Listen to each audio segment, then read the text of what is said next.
ক্ষমতার জন্য খালেদা জিয়া কখনো দেশের মানুষের অধিকারের প্রশ্নে আপোস করেননি।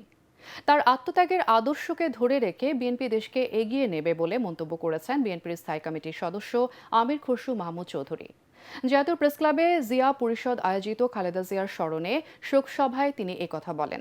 আমির খসরু আরও বলেন, দেশের ভবিষ্যৎ গণতন্ত্রের ধারক তারেক রহমান। তার হাতকে শক্তিশালী করে সবাই মিলে গড়তে হবে আগামীর বাংলাদেশ।